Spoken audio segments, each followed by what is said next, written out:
My name is Dulce Valencia, and welcome to Telenovelas con Dulce, the podcast where each week I guide you through the dramatic world of telenovelas, covering everything from the plot, the insults, the secret twins, and the unforgettable love stories in between. This is a podcast made for telenovela lovers just like me. My name is Dulce Valencia, and welcome back to Telenovelas con Dulce, the podcast where every week we dive in to the world of telenovelas. On this week's episode, I'm going to be covering a telenovela called El Dragón. But before we get started, a reminder, I will be covering some incredible telenovelas coming up like Senda Prohibida, La Madrastra, Destilando Amor, and more. If you have any comments, let me know either by commenting on this video if you're watching on YouTube, or also Spotify lets you submit comments, which is incredible. I got one the other day and I was like, wait, what? Where did this come from? So if you're listening to this on Spotify, go ahead and comment below, or I don't know. Anyway, let's just go ahead and get started. El Dragón, or The Return of the Warrior, was a telenovela produced by Carlos Bardazano's W Studios in collaboration with Lemon Studios for Televisa. It premiered in 2019 on both Univision and Netflix and featured 2 seasons, which is not typical of telenovelas in the past, but I think more and more telenovelas have been doing seasons since some of them become very popular, so it's almost like series. The series was created by Arturo Pérez Reverte, who famously wrote La Reina del Sur for Telemundo. So we got a master at the helm here. The show features a mix of drama, action, and romance, and at the time was dubbed as Televisa's most ambitious project yet.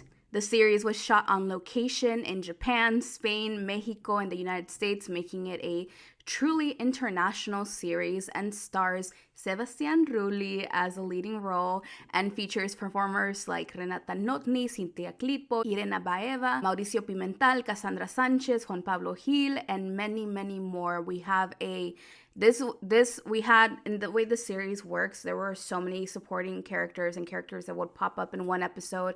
You would kind of forget about them, but that they would show up episodes later. So there was a really great cast on this show.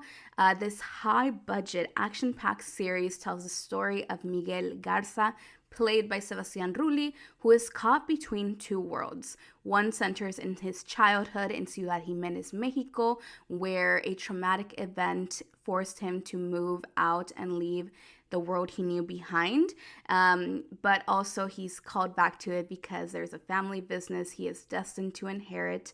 And the other world is the world he was thrown into, a world of sophistication, and in Japan, where he has become a martial arts expert and a successful financier after living there for 20 years. Now let's dive into a little bit of fun facts. This show, telenovela, was shot on location, which meant Sebastian Rulli oftentimes was flying just week to week to different places. Like one week he would be in Japan, the next in Madrid. So there was a very, very ambitious filming schedule. He also performed his own stunts. I mean, most telenovelas aren't action-packed, so, you know, there's a few stunts here and there. In this one, there are more stunts just because of the nature of the show, and he decided to perform his own stunts. This is also the second time Sebastian Rulli is in a telenovela with Renata Notni. The first time was when she was a literal child and actually played his stepdaughter in a telenovela called Un Gancho al Corazón. I don't know if y'all remember it. I used to watch that when I was younger, but there's a significant age difference between Renata Notni and Sebastian Rulli, who play now in this telenovela the main characters and love interests. So, you know, the telenovela, when it premiered, it positioned itself in the top 10 worldwide on Netflix in Mexico, which means it was pretty successful. The show had 2 seasons, and there were talks about a 3rd season, but that just has not happened, and at this point it's likely it won't, although with telenovelas there's always a chance that 10 years down the line they might want to reboot it. So now let's go ahead and set the stage for this telenovela.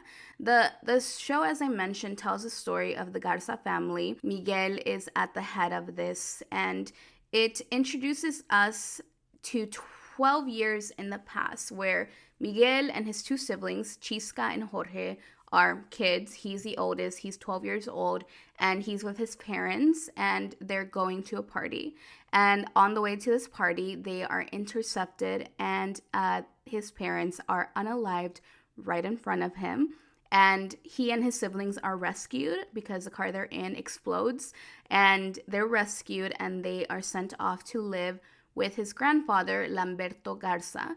And Lamberto is a man who is in charge of the Garza family business in Ciudad Jimenez, which is not a legal business. It is a drug trade, and he runs it. And so because of that, there's a lot of, there's a lot of danger and things that can happen. So he decides when he gets his grandkids that he's gonna send Miguel off to Japan because he has a friend there. So he just carts him off to Japan. He sends Chisca, who's the only daughter, to Spain, so that's where she'll get her education. And he only keeps the youngest, Jorge, with him. Jorge was really traumatized by seeing his parents be unalived in front of him. So he doesn't speak, and he has like a little bit of just psychological issues that probably never get taken care of. And so they grow up apart from each other. And so the series kicks off 20 years later. So now Miguel is living in Japan, and he's a successful finance guy. He works in stocks and trades. I do not understand that world a whole lot, but I know a little bit about it. But he trades, and that's his business. He's very successful at it. And he also has a girlfriend named Asia. They're very much in love, and they even want to get married. He proposes to her, and they want to have kids and do the whole thing. They're very much in love. Everything's perfect, but because this is a telenovela, perfection does not last. So at the beginning, he gets a call from Dora. Dora is played by Cynthia Clitbo and is the wife of his grandfather. And an incredible character, by the way. I very much enjoyed her character. She calls him and is like, Miguel, your grandfather calls for you. He is dying, so you have to come back to Mexico. So for the first time in 20 years, Miguel is going to go back to Mexico, to Ciudad Jimenez, and confront his past as he grapples with his future. So while going back to Mexico, el abuelo, he's dying, and he tells him that he's the only one that can run the family business. Now, at this point, Miguel has lived his life in Japan and is very much removed from, from cartels, from the world of drug trades. But he is also very ambitious. So when he sees a challenge, he just takes it on. The only thing that's keeping him in Japan at this point, and why he doesn't, I guess, jump right away to this, is his girlfriend / fiance, Asia. But again, this is a telenovela, so things are going to happen. So Asia, before Miguel leaves to Mexico, is like, I can't go because she has a job that she has to do. She's a photographer. She's like, it's okay, just go, I'll be fine. I'm going to actually go to the doctor and get some studies done because they're thinking about having a kid. So she wants to make sure that everything is in check. Everything is fine. This is a telenovela, so of course nothing is well. So while he's gone, Asia finds out that she has a terminal illness and that she's going to die. And she decides not to tell Miguel. So when he returns, he finds that Asia has unalived herself and has left in his note, tells him her reasons. She didn't want to tie him down. She didn't want him to see her suffer and, slowly die. So she just unalives herself, and this sends Miguel on a spiral. He is not okay, but he also shuts his heart out for women forever. And that's where we begin. So he goes back to Ciudad Jimenez, and he assembles this ragtag group of misfits to help him run his new family business. And he decides to run the cartel different than it used to. So instead of dealing with drugs, there's a plot point where he's developing this new type of drug that's not has none of the downfalls of regular drugs, and he's trying to introduce that into the market. But he's also using his skills as a stockbroker, and he is also money laundering through that. So there's a whole lot of things that he's doing, and to do this, he assembles his ragtag group of misfits. And this was actually one of my favorite parts of the telenovela was just all these different characters coming together. It was really, really well done in my opinion. So yeah, his grandfather dies. That happens. So Miguel inherits the family business, which puts him at odds with this man named Lamberto, who will not Lamberto, that's his grandfather, Epigmenio, who we will talk about a little bit more because he is our ultimate big bad villain. But before that, Miguel is, getting the handles, taking reins of this new business, and so he assembles a team, and that includes Trejo, who is a fellow businessman who comes with him from Japan. He is also Mexican, I believe. I actually have to double check on that. But I believe he's like also Mexican because when Miguel goes back to Mexico, Trejo is like, oh my God, I miss Mexico. Of course I'll go with you. So he goes with Miguel. Ishiro, who is a skilled fighter, also joins them a little bit more down the road. He is a fighter, and I think it's like the Yakuza that he works for. There's a lot of moments of I believe our what's the word? Oh my God, I'm blanking on the word, but it's not a good thing. Oh my God, I can't believe I'm blanking on the word. Hold up, it's gonna come to me. We're just gonna cut to where I finally realize the word. Cultural appropriation. There's a lot of moments of cultural appropriation, specifically with Japanese culture, which I think Ishiro represents because it's very much reverts Japan to what any foreigner, like I would say 20, maybe even 30 years ago, would think Japan is. Like, it reduces it to martial arts and fighting and the Yakuza. So that's one of the problems I had with this telenovela.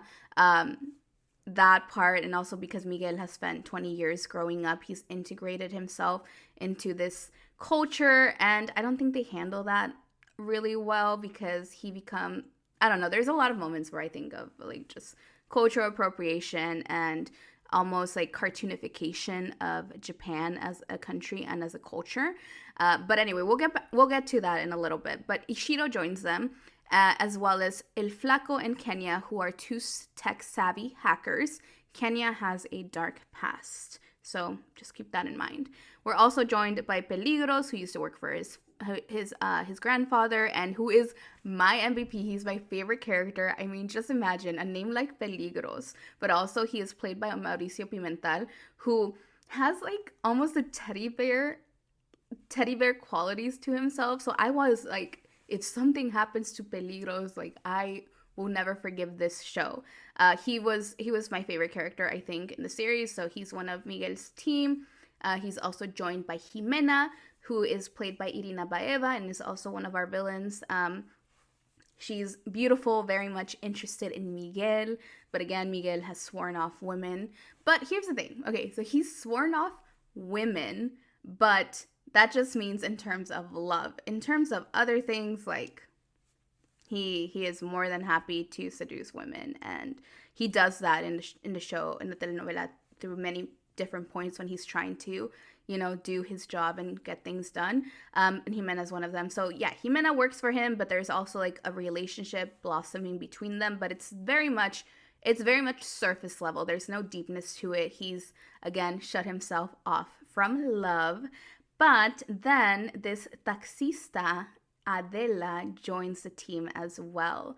And Adela is our protagonist. She is our hero. She is played by the incredible Renata Notni. And let me just take a moment to appreciate the character of Adela, because I think that she is the anti-typical telenovela main character. And by that I mean that she is, she's still a good person, obviously, because like every telenovela heroine, unless they're an anti-hero like Teresa or Ruby, every telenovela main character has to be good. And Adela is, absolutely. But she's also allowed to have so much more to her. I mean, she is a taxi driver, so she becomes kind of like the getaway driver for a lot of the things, which I think is a really cool reversal of roles, because when you think of getaway driver, you think of a male character most of the time. And here we have female characters stepping into that role. So it's a reversal of roles that I think is very well done. But also she's allowed, one thing that I really appreciate is that she's allowed to date. And I feel like in telenovelas, especially the ones I grew up in, you often have your female character, and she's always head over heels in love with our protagonist, our male protagonist. And while the male protagonist is allowed to, sleep around and have all these flings and everything, that doesn't go with the female character.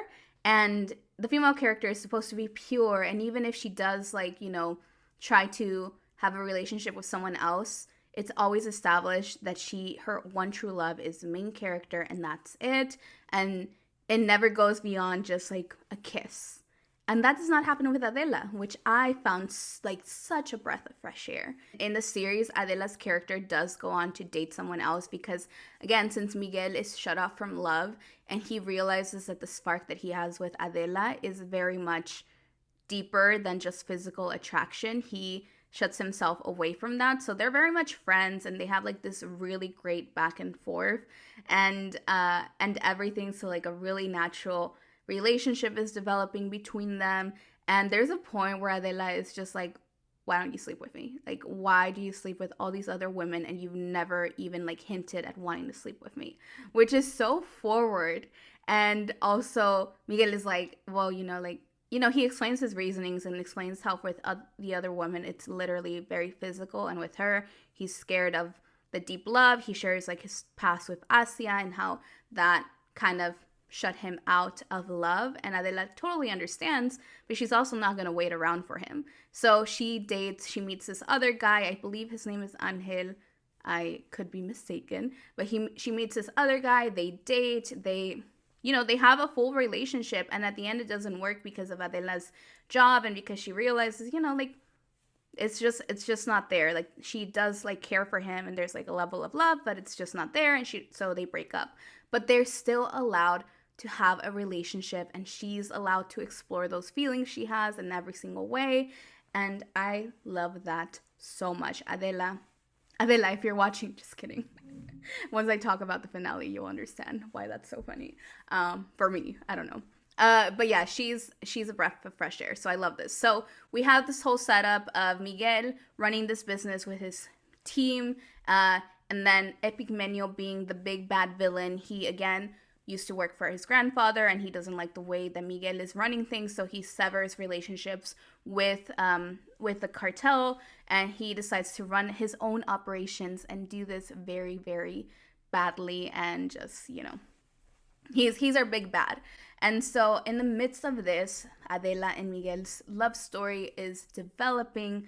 One thing I'll mention for Miguel is, again, because he's so shut off from love and everything and the pain he felt when he, not just saw his parents be unalived in front of him, but also the pain he feels and trauma from Asia's unaliving herself, he never cries. Remember that as we get into the end.